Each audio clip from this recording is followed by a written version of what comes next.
Welcome into today's broadcast right here at Cog Hill Farm. Now, Peaches wouldn't let Nugget into the house for this episode, so here's Jason, Brooke, and our chicken master, Marycarl. What is up, everybody? This is another episode of the Cogcast podcast coming at you from beautiful Cog Hill 40, the homesteading podcast on YouTube, Facebook, and all your favorite podcast apps.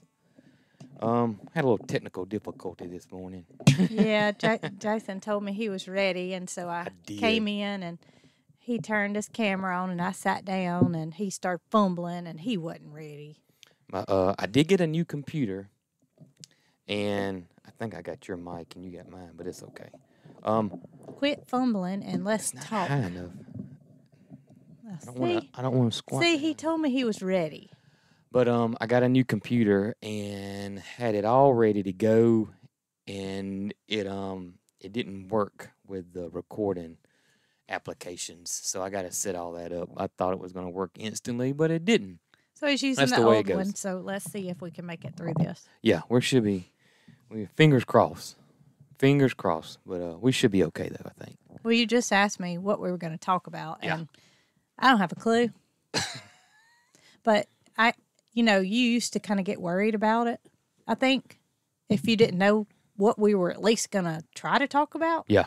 But I don't think you do anymore. I don't. I think you just know that you have a wife that can't shut up. And well, I know that we've gotten good at it, so we're pretty confident in talking about something on the podcast. So I'm not too worried about it. I kind of figured out that I'm one of those kind of like goofy moms, Yeah.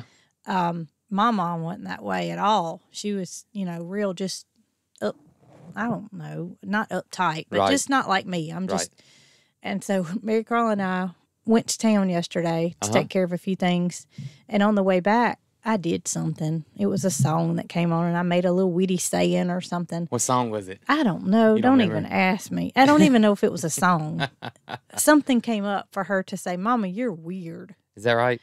And I said, Marycarl, I said, you ought to be happy you have a weirdo mom. And she said, Mama, have you always been weird? And I said, no, I hadn't. I hadn't always been weird. I said, when I was your age, I was just like you, Yeah. I was real laid back and worried about, everything, what people thought and all that good stuff. And so her next question was, well, when did you become a weirdo? and I started thinking about it. That's funny. And I was like, when did I become a weirdo? I said, it was after you were born. And so it was after she was born when I was 34. Yeah. So I said, I think I became a weirdo probably when you were about in the third grade. You think that's when it was? I think she was about in the third grade when I started realizing that. You think the YouTube channel? I don't know. Helped nudge that along? I don't know. But I just decided at that point that I was no longer concerned about what people thought of me. Yeah. And no longer concerned I won't say what I say, but that I say what I mean, or I don't say anything at all. If it's not a situation where I can say what I mean, then I just keep my mouth shut. Right. But I think it was probably about her third grade year, and she's in sixth grade, so probably about 3 years ago. That's about right. She's got a long time to go before she becomes a weirdo. She's 11, and I was always so, as a kid, and I guess all kids may be like this, if we went somewhere to somebody's house to eat, my mama fixed my plate because I was just nervous. Yeah, that's common. You know what I mean? Yeah. And I don't mean weird because I fixed my own plate. That's not what I mean. I mean to the point where I don't worry about things anymore. Yeah. We all bleed red. That's right. And we all have encountered different situations in which we need to react in different ways. And I'm just to the point where I don't worry about things I can't control. That's right. I don't say I don't worry because I do worry. You do worry. I do worry. I'm normal. I'm human. You was worrying about the power to the house last night. I don't know what my problem was. I don't know, because that's like, we're like 5 steps. 5 major things need to be done before the power even. Last night was the first night I have not slept since we got here. I have slept literally all night. I mean, with the exception of get up and go to the bathroom. I have slept very hard every night. I have not had anything on my mind. Yeah. I've just, it's just not been an issue. But last night, we knew that we had some storms coming. We did, and we made it out perfectly fine. So we're good. We did, but I don't know if I had that on my mind or what the problem was because I sack out early. Yeah. I can't keep my eyes open. I have no trouble going to sleep. But I woke up, and it was like 11 o'clock, and I felt like I didn't feel rested by all means, but there was no way in the world I could go back to sleep. Mm-hmm. I just had all these things going through my mind. And we met with a builder yesterday. Yes. And so there was a lot of new things to think about, I guess you would say. So I start reading about how to protect posts from rotting.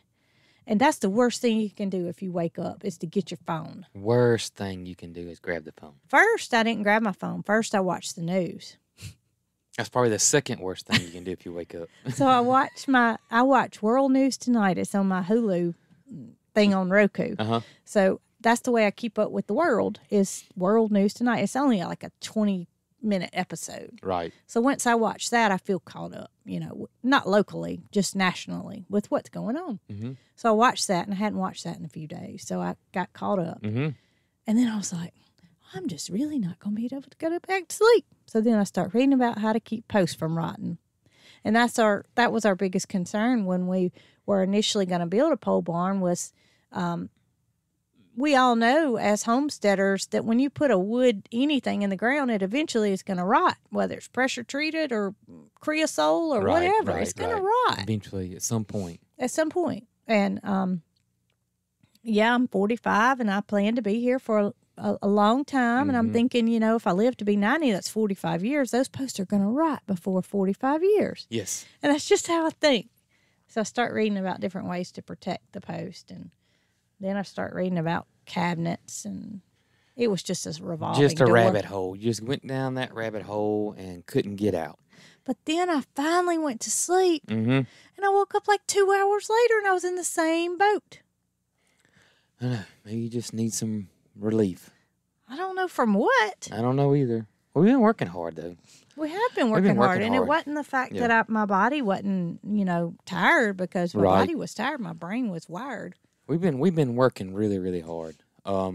Yesterday, we officially started on, we've been calling it the flower garden because, that's what we plan on it doing. But I just can't see us planting an acre of flowers right off the bat.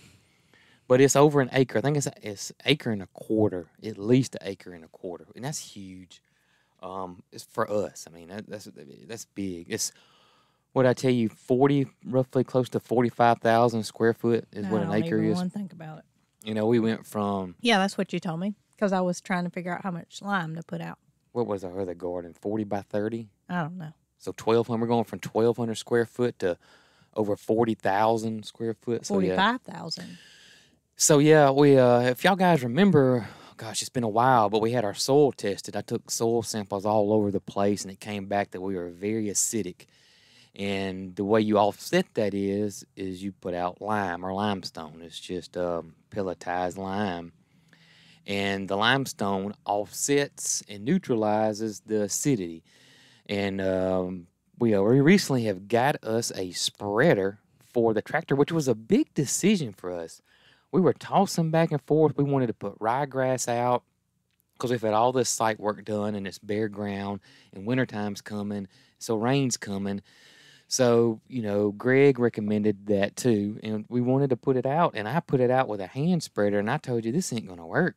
I mean, it was one of those push ones, but I probably spent an hour putting out, a couple, it was one bag. Yeah. One bag of a 50-pound bag of rye, and it was the devil trying to push that. And plus, it wasn't even because the terrain was like this. Because I'd hit a bulldozer track, divot, or a stick, or a limb, or it was not. And it was like you'd be on a incline like this in some spots, and it was the grass seed wouldn't necessarily go up the hill. No, it was rough, and so we started looking at spreaders, and my initial thought was to get one for the tractor. I thought, no, that's probably overkill. So then we started looking at ones you put behind the side by side. And, they had terrible reviews. Well, they're not PTO driven, first of all. They're by a lever. And so you have to be able to, manually open and close that lever. And some of them are electric. Yeah, they were for the ATVs and RTVs and such. But they had terrible reviews. Then if you got one that held, I don't know how many pounds it would hold, maybe 2 bags at the most. And it was $400 or $500. Yeah. And we could buy a name brand spreader for the tractor that holds 800 pounds. It'll probably take a third of the time for $650. So, why? I don't know. So it was a big decision. I bet it took us 2 weeks to pull the trigger on this thing. Well, we kept researching and we kept trying to figure out what the best option was. And then I would look at these all-terrain type push spreaders thinking, Yes. We could just spend $100 instead of X amount of dollars to get us by. Right. And so our local Tractor Supply, which was in Selma, had one of the PTO spreaders in stock. Right, and it was made by Tartar. Well, it was County Line, but it's in turn made by Tartar. It doesn't say that, but once you do the research, that's the case. And so they had one in stock, and I talked to one of the girls that worked there, and she said she'd never had a comeback on it. They must be pretty good because there are certain items that they have turnaround on, and that was not one of them. Well, they showed they had it in stock, and so we kept waiting. That was when we lived at the Little Cog because we were considering buying it then. That's right. Well, as time goes on, people are getting ready for food plots for deer season and such as that. So we look online, and lo and behold, the one that was at the Selma location was sold. It was They gone. didn't have it anymore. Yeah. And so we were like, and then the one in Clanton, which is our nearest city now, was sold out. They didn't have any. Yeah, they hardly had any spreaders, period. So we got to looking, and you can do a search my nearby stores, and there was one that was in stock in Montevallo. And so we had, I don't know where we went that day. We went to the chicken show. Wasn't it? No, it was somewhere in Birmingham. We did go to Birmingham. Gosh, I can't remember why we went up there. That's going to drive me crazy.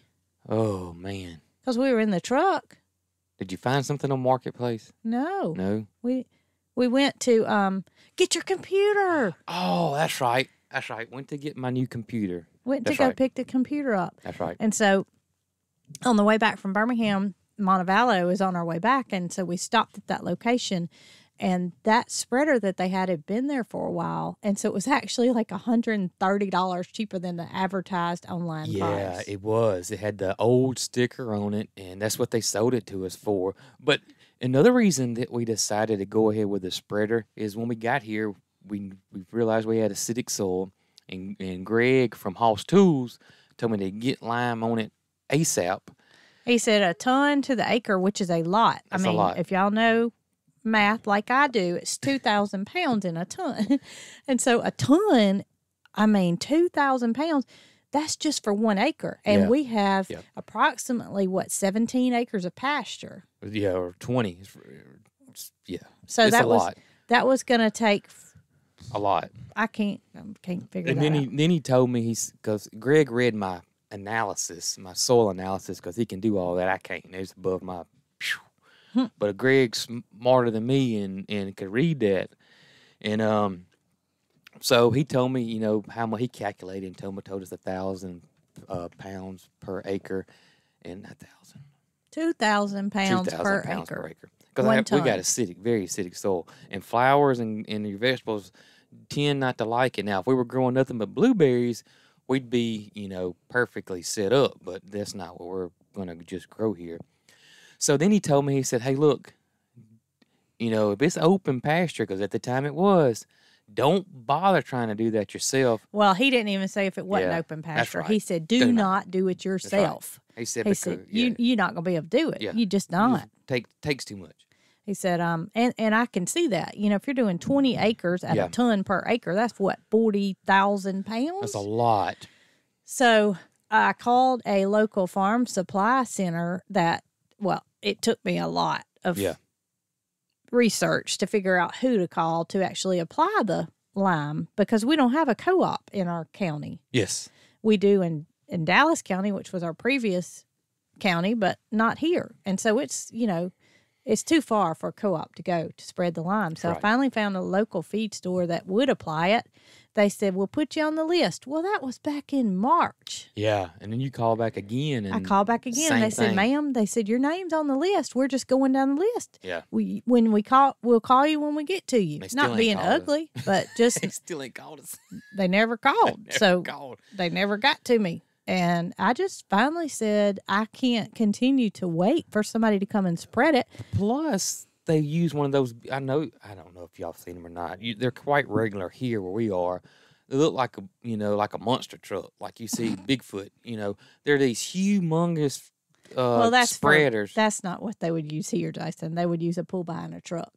Well, that's not what Greg said. Yeah, it is. Okay. Yeah, they would just hook it behind his truck and come over here and do it. So that wouldn't be an issue. Okay. Well, I was just told that they couldn't get in our pastures with it. No. He would use one that would pull behind the truck. It would be the stainless steel, almost like a grain bin kind of thing, but it holds. Anyway, he could have got in, but the gist of it was I couldn't get them to come. Okay. Well, I thought they couldn't even get in the pasture. No, they could get in. But no, you can't beg somebody to come and do something. Right. After 2 calls and they tell you they're going to call you and they act like, ma'am, you're bothering us. Yeah. We'll get with you when we get with you.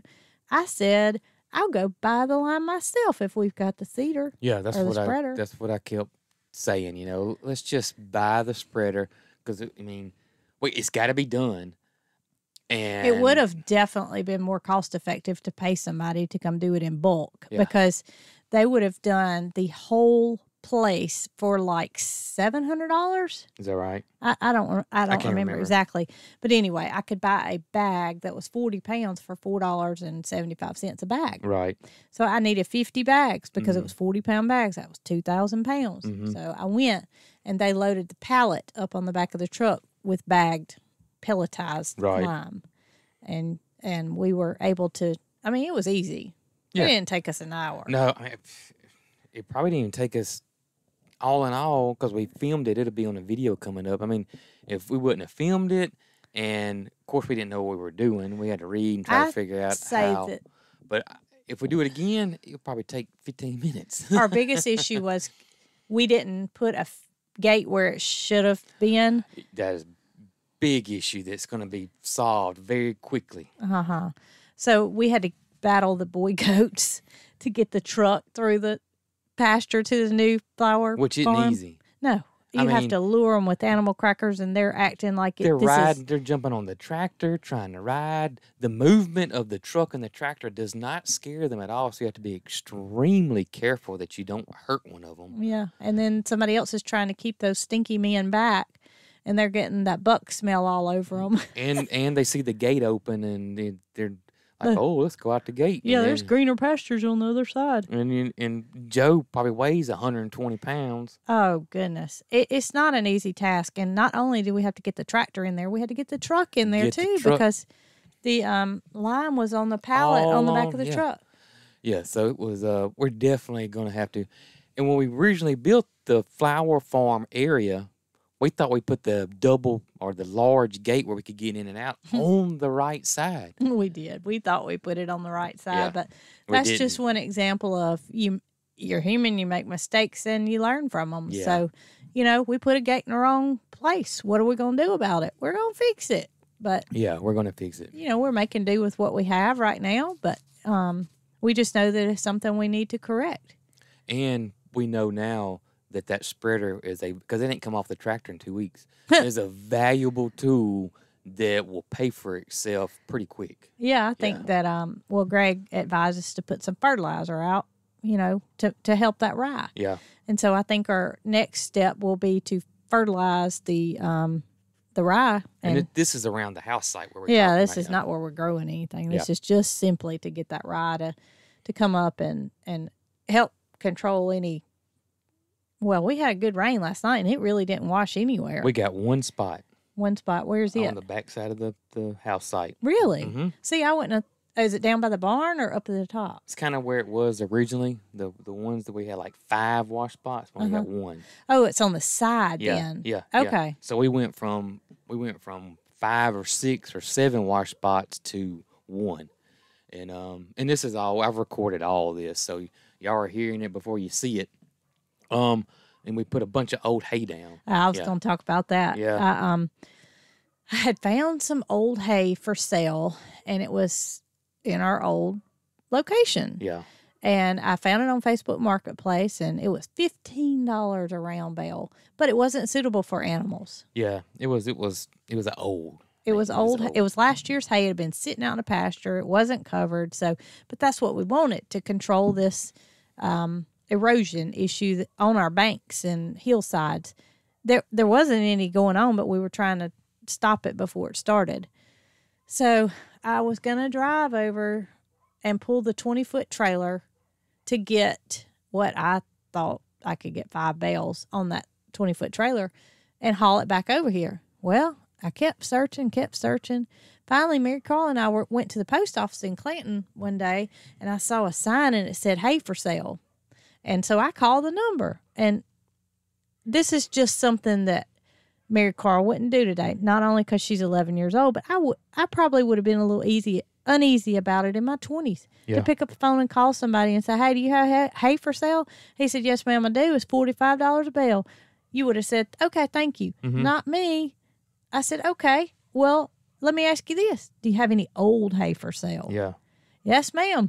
What, you're not using it to feed animals, are you? I said, no, sir. I said, all I need it for is to pull the hay off the round bales and control wash issues to put on the top of my ryegrass to, help the soil stay in place. He said, yes, ma'am, I can do those for $20 a bale. $5 more per bale, but it prevents me from driving 45 minutes to go get it. Yeah, that's right. Plus pulling it on the trailer that far. That's right. And he would load it for me. And that was even better. That was even better. Yep. So that afternoon, he took some hay up north Alabama and called me when he got back. And I went over there by myself. Jason was you were putting out the grass seed. Yeah, I was putting out the grass seed. I went over there by myself on my 20-foot trailer, backed it in, and the gentleman loaded me up 4 bales because I didn't feel comfortable hauling 5 bales. It would have been hanging off a little bit. Yeah. So for $80, we got all this protection to help from wash. And we put it all out except 1 bale. We put it all out. That's a lot of hay. That's a lot. I had of one hay. day that had over 18,000 steps from putting out old hay. I didn't help him the first day because we were going to get, Marycarl and I were going to get Forrest, the call duck's wife. And I absolutely refused for you to help me because I know how your allergies are, and I was so scared of this old hay. It was going dusty. To mess you up because it is dusty. It is dusty, and, it's just got seeds and... So the next day I insisted that I help you. And I made you wear a mask. I did wear a mask, and I wore sunglasses because, that kind of dust and stuff can get in your eyes. Not that it prevented it, but it helped. But my sunglasses were covered in dust. I would have to take them off and just wipe them on my shirt. And my clothes would literally just shake, with dust. But we got it put out. We did get it put out. 3 whole round bales put out. Plus 4 square bales. Bales. I had bought the square bales for our goats, but it was unforeseen rain that night, and no chance of rain, but it rained, and we left it in the back of the truck, and so that ended up being old hay as well. Yeah, but it wasn't but $5 a bale. So yeah, we put out and another good thing about the old hay is it'll decompose and compost back into the ground. Yeah, Greg said when your grass gets tall, just bush hog it, and it'll put that good stuff back in your soil. Just chop it back up. But now we know where our issues are that we need to reinforce. Like you said, that it come a gully washer last night. I got a little tote over there that was empty. That's got rain, and I'm gonna get the measuring tape and see how much rain we got. I looked at it, and it looks like 3 inches. I'm thinking it's about 1.5 inches, sure enough, and that was in. Oh, gosh. It started at like 12 and it ended, it was raining again this morning at 5:30. So it was on and off all night. But we didn't get any severe weather. No, we didn't get any severe weather. I had all of my alerts on. And we got I've had a lot of people ask, what are we going to do? There is, it's right down the road. Literally, actually, it's 2 of them. There's 2 of them. If we go this way, if we what? Go community storm shelters if need be. People didn't know what you were talking about. Well, I was trying to get there. I was trying to get there. 2 of them. You're interrupting me. It was 2 community storm shelters that are close by that if need be, we can definitely get to very quickly, very, very quickly. So we're good on that front. So we were prepared last night to, you don't really think of bad weather at the end of October, but bad weather in Alabama can happen at any time. It's crazy. So it's best to be prepared. Now, come springtime, that's when your tornadoes are more prevalent in Alabama. And we intend on having our safe room installed as soon as our construction gets started. Yes. I wanted to stop by yesterday, the place that's going to build our safe room, on our way back from our builder visit, but it didn't look like he was there. So we'll try that again. And plus, when we went by, I knew he wasn't there. And when we came back by, we gave our plans away. So we didn't have a set of plans. That's true, too. Yeah, we gave our plans to a builder. And talking about the safe room, I think there was a little confusion about the safe room because it has the word safe. And I think people were thinking it meant safe, like where you put money and jewelry and that kind of stuff, and not safe as in physically being safe. And that's what this is for. It's physically being safe. We're going to, it's to protect us if bad weather comes. So it'll be a steel room that we're having welded in the house. Yeah, somebody said, you shouldn't give away your location of your safe room. Well, we won't have any dollars in there. It's just going to be humans in case of bad weather or, anything were to happen, we have somewhere to go. That's what the main purpose of it's for, is just to keep us all safe. Yep. So this past video was about you building the silky coop. Nope, it's Peaches. No, it's not. It was. Us doing the chores is the past video. Okay, not Peaches. Yeah. Okay. Peaches was the one prior to that. So Silky hadn't came out yet. No. Okay. I was going to talk about that, but I'll skip that. You have to skip that. I got a lot recorded. You do, and I do. And I can't imagine having to put all that puzzle together. It is going to be, once I get all this straightened out, because my computer's on the outs and I got a new computer. Well, I went from one operating system to another operating system, so now I'm having to learn a whole nother operating system. So it's I've been a little stressed. I'm not gonna lie. I've been a little stressed about all this on the back end that you probably haven't. Well, I haven't said nothing to you about it. But, I hollered at you the other night when you were editing a video in this little camper. Uh-huh. I said, "How's it going?" And you said, "It's okay." And I knew your response being "it's okay" meant not good. It's just it's the stuff's the same, but it's different. So I'll get it. Like last night, I just fooled with a new computer. I wasn't editing any videos. I was just messing around, and I learned a lot last night. So I think in about a week or two, I'll be very, very comfortable with it. Well, I don't know if you were thinking that it would immediately be user-friendly. No, I wasn't thinking that. I just thought that my editing software that I use would be the exact same. That's what I was thinking. And it's the same, but it's not. And it's just hard for me to explain. But there's certain things that you use over and over and over again when you're editing video, and they're in a different location in this application versus the one I have prior, even though it's the exact same editing software. That's crazy. Yeah, it is. And like I told you, the mouse is like it's half a second delay, and it's just, but I'm getting it. I'll get it figured out. I think in 2 weeks I'll be good. I think in 2 weeks I'll be fine. Everything will be fine. Matter of fact, I even downloaded a new editing software. So add that on top of learning a new operating system, learning a whole new editing software, which is completely different. Maybe you ought to teach me during this time. Since you're learning it, we can both learn it. You can come in here and sit down with me if you want to. I'd like to see you try to teach me how to edit anything. Marycarl's just born with it, kind of like you. Yeah. She just has the ability to, it comes easy to her. Right. Whereas she says that her friends don't have that ability. Now, she used to tell me that anybody could do this. That's what she used to say. Anybody but can now do this. she's realized that anybody can't do it. Yeah, I think she's starting to realize Maybe that. it's because of me. Maybe so. Me can't do it. So Maybe so. So she realizes all kids can't do it. But she's interested in it. She is interested in it. And all that being said about, what's happening here is that with the footage I got and everything that's going on, and we got so much that we can record, I am going to try to put out 3 videos a week. Videos, not podcasts, but videos. Once you get But this may delay that a couple of weeks because I'm having to learn something new. If my computer hadn't gone out and we were still trucking along, I could do it. But now I'm having to learn a whole new thing, so it's kind of been an issue. So we're gonna get it. I'm gonna figure it out. I'm gonna make it efficient where I can make it possible and try to get this done. Another thing that we're gonna do.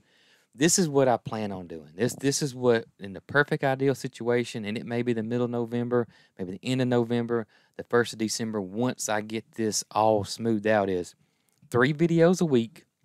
And I'm thinking Monday, Wednesday, and Friday on that. That's what I'm thinking. And then the podcast on Tuesdays and Thursdays. And weekends off?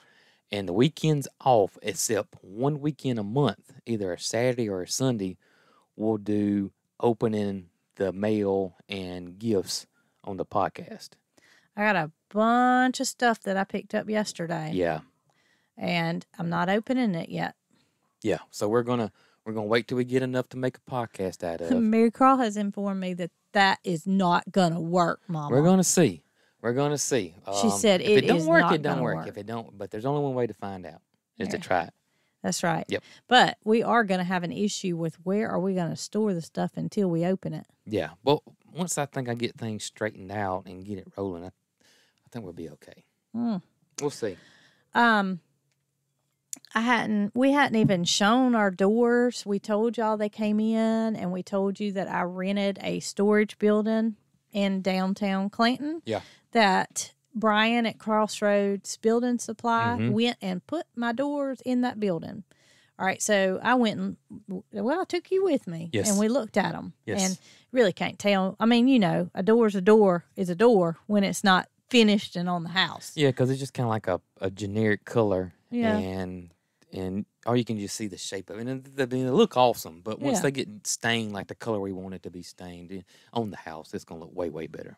So Brian told me last week, your windows are in. And I was like, great. So I had just left him a key to the storage building because he told me that they didn't mind putting them in the building for me. Right. So he texted me Monday, I believe it was, and told me your windows are in the storage building. I said, okay, great. So one day, Marycarl and I were in town checking post office, doing something, and I went in there and looked at them. And lo and behold, they are beautiful. It's what you told me. You sent me a picture, and I really couldn't tell, but we kind of let our architect, well, we didn't we let the architect decide what window went where. Because I don't know what a 2640 and a 2632 and all those numbers mean nothing to me. Mm-hmm. I try to make sense of it, and when we built our first house, I did make sense of it, but my brain doesn't need to have any more overload. Right. So I just said, you handle it, and whatever you think goes. So on the front of the house, we went with a big double 8-foot door. Our house is not anything fancy. Our house is very basic. Very basic. I mean, we wanted minimal, but it is shaped like this, and it has a very high point on the top of it. I'll try to No, don't even start. No, I got it saved in the computer, so I think I can get a picture of what we want, what our house is. What we want it to look like. what we based it off of, and it's got a barn look to it, and it's really, really basic. Did you find it yesterday? I did, and I sent it to the guy. That's right. That's right. And I've made the decision, and I'm going to let you double check behind me. The architect made. There's a porch on the front, and there's a porch that goes down the side. I saw something last night that made me... connected it together, and I kind of don't like it. Okay. I think I want it separate. And Well, that's really not anything anybody would understand by you talking about. No, but I just thought about it. You want it separate? But I wanted to tell you. Okay. And I got some pictures that I'll show you, Okay, too. great. Yeah. So anyway, that being said, the house was going to be so tall, we needed something to break up all that. We went with white. Well, it's not built. It's not past tense. Yeah. We are going with white metal. Yes. Exterior. White metal. And galvalume, which is just a metal Basic, with no paint, no color. Silver. Roof. Yeah. And we like the look of, well, in the picture, if you find it and post it, you'll see. We like the look of the wood, which is kind of a natural looking wood. It is. It's kind of it does got a darkish tint to it. Maybe a walnut. Yeah, more walnut color.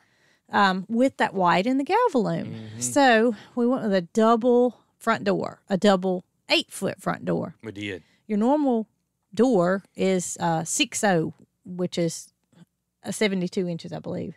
And it's usually 36 inches wide.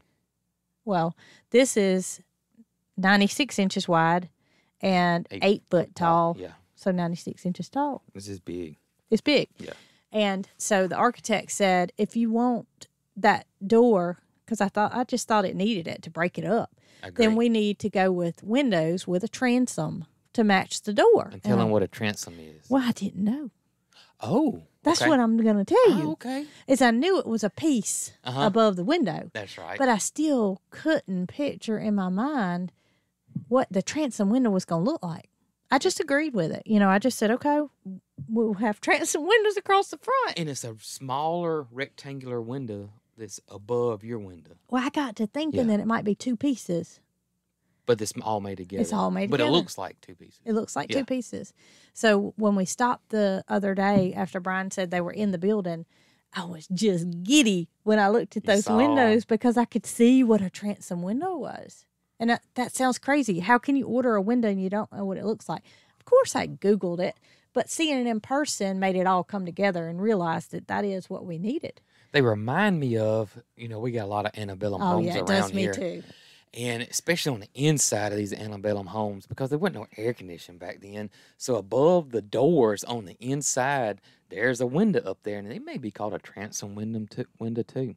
And it opens, so airflow through the house would happen. And that's kind of what it reminds me of. It's pretty cool. You reckon anybody can see this picture? Yeah, let's try it. So that is my transom window. Go up a little. There you go. It's a little reflection on it, but maybe y'all can see. But there it is. I just took a picture of it because I was so happy to see what the transom window looked like. But I think it's great. Just in case I forget to put that picture of that house in there. there. You're going to forget. So this will picture of it here prevent on you my from phone. having to put it in there, won't it? It sure will. You just might as well find what you It's texted right him. here. Nope, wrong way. That's it. Well, what about the front view? That's the only view it is. I thought there was a front view. Nope. That's it. I don't know if anybody. No, it's you not can't. Focusing on. There it goes. There it is. We like the wood look with the white, with the galvalume, and just basic. It's nothing fancy. Look at the post. I even like how the post. Me too. Me too. It's got that wood across the front. And I took a picture of something. I probably should show you this. This was during my night search. Y'all are just hanging out with us. You're just hanging. We haven't got together this morning to actually talk about what we dreamed about last night. So we're going to talk about it with y'all. Y'all just I like hanging out. this. Ooh, I like that too. All right, so At the top of the corner of the house. Let me see it. at that tip top, it's nothing. It's just a little added touch. Just a little added touch. I like that. And we can do that ourselves. Yeah. It's just a 4x4 with a And while rustic we're on the look. subject, let's see here. Another thing that I like to do above every. That kind of looks like the front of ours. Very similar, except ours is taller and have a window up there. But that's kind of the way the front of it'll look. But it's not fancy. It's just very basic. As a matter of fact, and y'all are gonna think I am crazy. You keep talking. I'm looking. But for yesterday when we went and we met with the builder, he told us to come to a build that he was constructing. So we did, and we went inside a in the dry house. And so when it's in the dry, you can see all the all went into it. You can see the post, you can see the construction, you can see the trusses, you can see everything. And when we first got there, I'm looking with my mouth open. You know, I have a tendency to hold my mouth open a lot, in case y'all hadn't noticed it. But, you know, it's like kind of like flies are going to get in because I'm just Lord. and you looked at me and you said, you don't like it? You don't like those trusses, do you? And that's what you were thinking. That's you were what I was thinking I thinking. didn't like the trusses. Yes. I wasn't even looking at the trusses. My thoughts were, we can do this ourselves. Yeah, and I have been thinking about it. You said, we can do this I just thought to myself, we can do this ourselves. But I started thinking about the quote that he gave us, and most of it was materials. You're not paying that much for somebody to erect it and use their expertise to get it perfect. Well, when we first got in there, I could see it, and I was like, you know what, this is doable for me. If I had some help, I would have to have some help with them poles. And then when he said that he has a boom truck to help with the trusses, and I'm like, yeah, maybe. Here's the other thing before we change the subject. Before I forget. In Panama City? It was, but this is what we want to do above every window that's not under a porch. Oh, it's got to be replaced. I want to put like a little metal awning like that above every window and door that's not under a porch. Mm-hmm. Every one of them. And we went with white. Like that. I love it. We went with white windows. We liked the look of the black windows, but the cost was out of our budget. And we looked at some white windows that had black metal trim around the windows, and it broke it up enough to where you wouldn't even notice it's white windows. Yeah, we liked that a lot. We did like that a lot. So that you see white windows and you're thinking, you got white windows in a white house? Well, black trim's going to go around the windows, which will break it all up. Yeah, it will. And getting back on us doing it, you know, when he said that, oh, God, y'all's pictures on 6 and 12. 6 and 12, he said it's going to be, he started doing calculations there, and he grabbed his phone. He said it's going to be somewhere around 23 to 25 foot tall at the peak. I was like, just don't know if I'm, you know, heights do not bother me at all. They bother me, though. But I'm your helper. How in the world am I going to get trusses and I know what girts are. I don't know what is it purlins at the top? Uh-huh. You know, somebody's got to put all that up there and have a way to get up there. Doing it. So I was like, no, I better not. If this was shorter and not so wide and long, it'd be different. The pitch of the building he showed us was 4 and 12. Yeah. Which, if you're like me, you just don't know what that means. Well, it means that the pitch was like this versus our house is going to be more like this. Yeah. And so he said, you're going to be, 12 foot taller than what that building was? I forget what it was.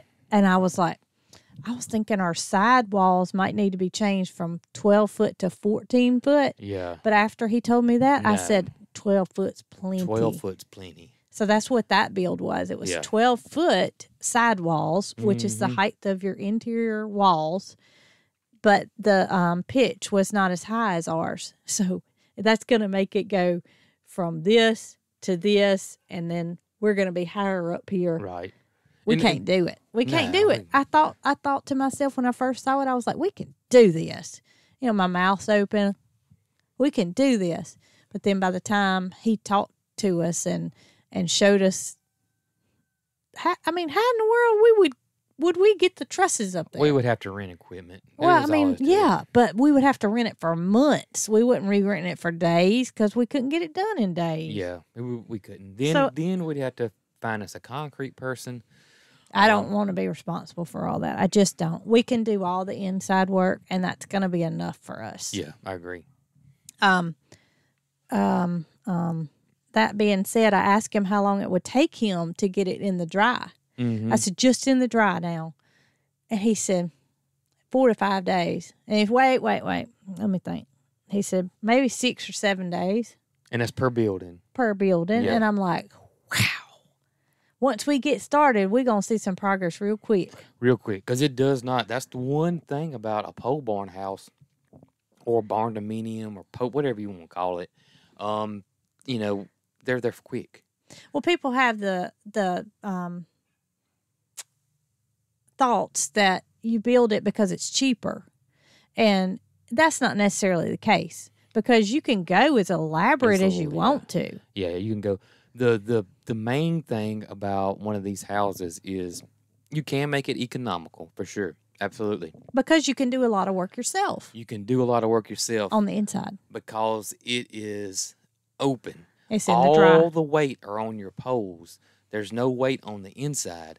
So, therefore, there's no load-bearing walls in here. So, if you're not a hardcore builder or carpenter or something like that, you can take your time and do it yourself. You don't have to worry about load-bearing walls. But if you're hiring and all of it open out. Open concept. That's the other thing. That was our drawing. Concept. So you can have this thing as wide open and your ceilings as tall as you want, because you don't have to worry about load-bearing walls. I mean, you can make the whole thing open if you want to. Yeah.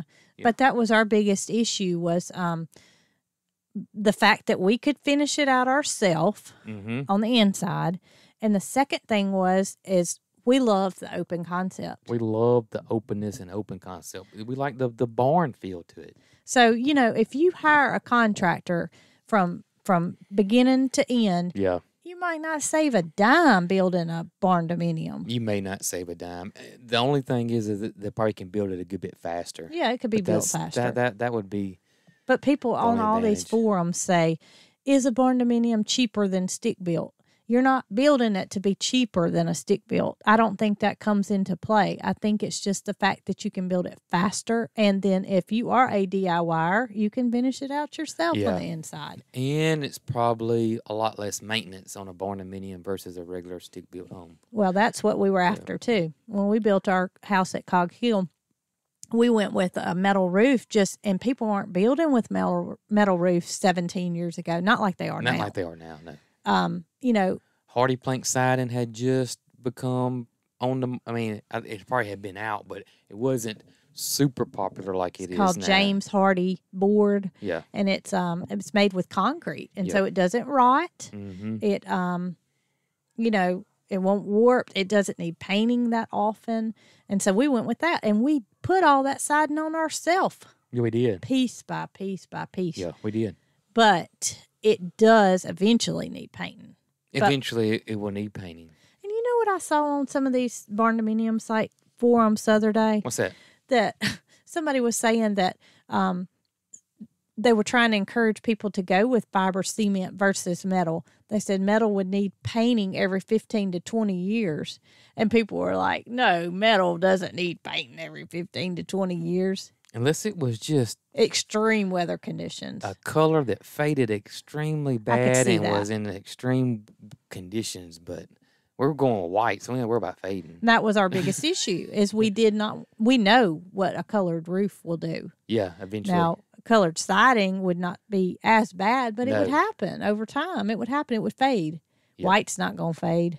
If it does, you're not going to know it. I don't think you would notice it at all. So we went maintenance free on our other house, but we are extreme maintenance free on this one. Yeah, we're going really, really maintenance free on this one, big time. And like I said, all our doors and windows will be covered too. All the doors and windows will be covered, and we are going with fiberglass doors that can be stained versus wood, so we don't have to scrape them and restain them and redo.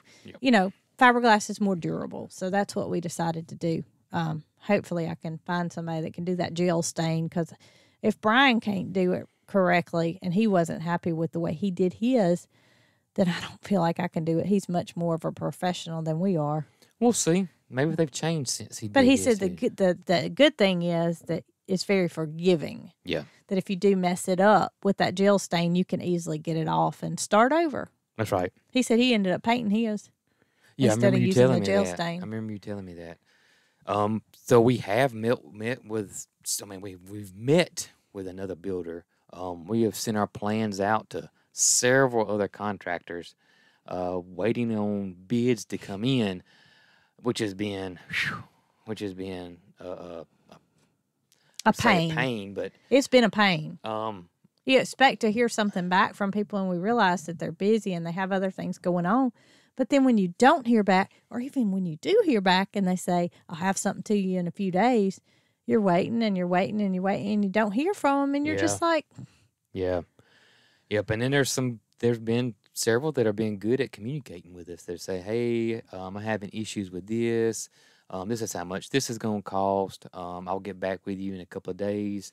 Or, having issues trying to find metal pricing. So, but we've had to have people like the gentleman yesterday who've been extremely willing to courteous and willing to work with us. And so that means a lot when you're trying to lot. decide who to use. Those that tell you they're going to do something and don't do it, you have to imagine that that's the way the build's going to go too. Yeah, that's what I worry about. If if they're not communicating now, how are they going to communicate then? Even though it's not going to take them 5 to 7 days to put one of these things up, but what if you got a question or something and it needs to be answered before they do something? And I felt like the guy yesterday was very good at communicating. I did too. And I like that about him. So, I mean, who knows? I'd like for a couple of more quotes to come back before we make a final decision. Mm-hmm. But I don't know if we're ever going to get there. I also felt like the guy yesterday wouldn't mind if I badgered him and helped him putting ours up. I feel like we ought to reach out to him before he does his final quote because he gave us a rough estimate. Yeah, he did. He's going to come back and pinpoint some fine-tuning here and there. Right. He said that it is a big deal finding workers these days. And you're not a construction worker by all means, but you also want to be involved in the build. I want to be involved with the build, and, I'm not a carpenter, but I can read a ruler. I can do. You can cut lumber. You can. I can go grab lumber. I can. You can fill in a contractor spot. I could fill in. Well, yeah, I could. I don't know I probably if you call could. it contractor, but I could fill in being the gopher and helper too for a contractor. I mean, I don't mind going to go grabbing lumber and bringing it to him and that kind of stuff. So I mean, I don't mind that at all. Well, the guy yesterday was, I would say, less than half our age. Yeah, probably.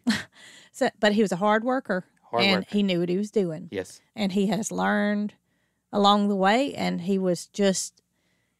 He would make it right. I don't have any doubt about that. Yeah, he's not going to cut corners. He's not going to cut corners because I asked a question that I thought was a pretty good idea, and it was basically moving a pole here and there because it's supposed to be done every 10 foot. And I said, what if a window's in the way and we had to move it over, 2 inches or 3 inches? And I just thought that was, be okay. And he was like, oh, no. That's what we won't do that. We're not going to do that. We're going to do that. And I was like, okay. So that's one reason I'm glad we're not building it. We'd be like, okay, well, the window hits here, so let's move this post 5 foot this way. Now, I mean, I can understand a foot or something, but I was just thinking a couple of inches wouldn't be that big deal. And he was like, no, we're not. I don't do things like that. And I was like, gotcha. I was, and at one hand, I was like, this is great. I like that answer. Even though it wasn't what I was looking for, but I guess it was really the correct answer because I just thought a couple of inches on a pole wouldn't be that big of a deal, but evidently it is. So now his price on concrete, he would sub the concrete contractors out, was very good, and that doesn't mean that it was a less. We saw the slab that the guys had poured. Yeah, it looked good. It looked really good. He doesn't skimp on anything. The contractor is who I'm talking about, not the concrete pour, but the contractor we talked to. He didn't like the depth of the slab that the owner had chose. He said, he would do it this way and make it thicker. And that was just some of the things that he said that made sense. And it did. It did, and it was good to finally get somebody to respond back and give us something. It's been rough. Between people saying they're gonna put some lime out and getting bids in, it's been crazy. But yesterday, my mom got her home telephone service installed, and they were set to come at 3:00. And boy, 2:59 rolls around, and they're pulling in. So some people still do. I'm gonna tell you that internet company. What's it called? Central Access. Though they've been out here three times, and all 3 times they have been here when they say they're going to, they give you that Did they window. even do it? The window? Not yesterday. They didn't. They told me 3 o'clock, and they were here at 3 o'clock. Well, I was if they tell you they're gonna be here between 3 and 5, they're gonna be here at 3. That's just been our experience. Here's what happened last time: is a job he was like supposed to be here between 3 and 5, and he was running a little bit behind. That's right. He called and he said, "Hey, it's gonna be about 3:30 when I get there." And I mean, just you don't hear of people doing that. No, not at all. And then I think the first time. He sent me text and, said that I'm getting close, just making sure you were there. I'm about 10 minutes out, and he was on time. But, I mean, just the fact that he did that, even he was on time. It's called Central Access. That's the internet and telephone version of it, but it's Central Alabama Electric Cooperative. Oh, okay. It's the power company. I got you. And it's their version of internet and home telephone service. But my phone rang this morning, and I'm thinking it's about my car warranty is about to expire because Vanessa calls me every day and tells me that my car warranty is about to expire, and I'm like, Vanessa, you just told me this yesterday. And Vanessa also says if you press 9 to opt out, and she calls you right back. She must just be getting another job at another car warranty place. So I said hello, and they said, Miss Smith, and I said yes. They said this is so and so with Central Alabama Electric Cooperative, and we're just make sure that your home telephone is working correctly. I was like, are you kidding me? Nobody does that. Yeah, ain't that something? I've told her I appreciated so much with her, checking in with me, and everything went well, and just don't hear of it anymore. Yeah. But I did ask the contractor yesterday. I'm thinking like, trying to figure out how soon we can do this build or whatever. And he says I'm 8 weeks out. Yeah, it's 2 months. 2 months. And it was a combination of getting materials and him getting caught up on jobs. Yeah. So it wasn't like that he was 2 months out just off work, but it was 2 months out. Getting trusses. Trusses and that kind of. Trusses are the main thing. He said the actual, he called it tin for the sides, but the metal on the sides that's available. It's the trusses that are not. The metal's available, and we found that out with other suppliers that they could have the metal to us in 3 days, but the trusses were not going to be available that quick. The trusses are the middle of your house. It goes like this, and it's a metal beam that comes down that connects this pole on the right-hand side to the pole on the left-hand side, and that's what your roof sits on and holds the weight. So, it's but I think we're getting a little bit closer. I don't really care. I mean, I know we're going to build a house, and I know it's going to come, but I'm not biting at the bit saying it's got to be done tomorrow. Right. So I think we've reached a point where we're just comfortable. Yes. We're comfortable. Marycarl's comfortable. My mom's comfortable. Our animals are comfortable. And what else can you ask for? Plus, I told you yesterday. It was exactly yesterday. I said, you know what? The camper hasn't been that bad. It hasn't. I mean, of course, we're limited to our space. I would like to have somewhere to put my fruit. Somewhere to put the fruit, and we would like to have a water cooler. I ordered that thing. Okay, good.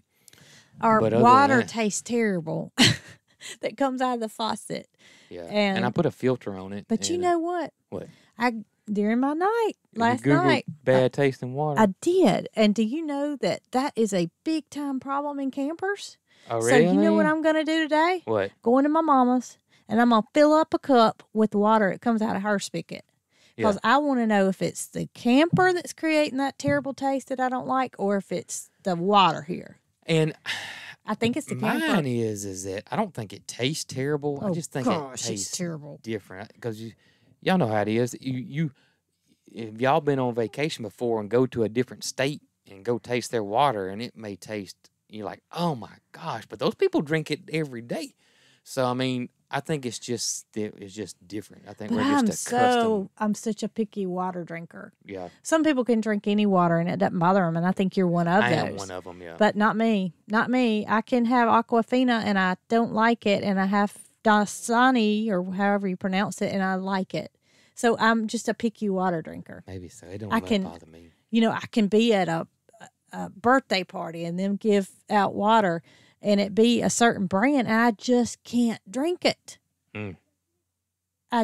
Somebody's out there. Who's she talking to? Probably Nugget. She's probably got him in the house. Migration. Who is it? I don't see her. So anyway, now you know I'm a picky water drinker and I don't sleep at night. Well, I do sleep at night. It was just one night. Just one night. I'm going to sleep tonight, by goodness. Sleep tonight. You're going to sleep tonight. I know I am, because my body can't go on zero sleep. But I'm not going to worry about anything tonight. I'm not going to worry about anything. Good. I wasn't consciously worried about anything last night. Yeah. Just something got my wheels turning and my body couldn't shut down. You need a reset button. I do. Punch it. Punch it for me. Punch. Oh, my gracious. Well, I guess this is the end. The end of this episode, and get you guys caught up. And thanks for hanging out with us. And we will catch you guys on the next one. Y'all be good.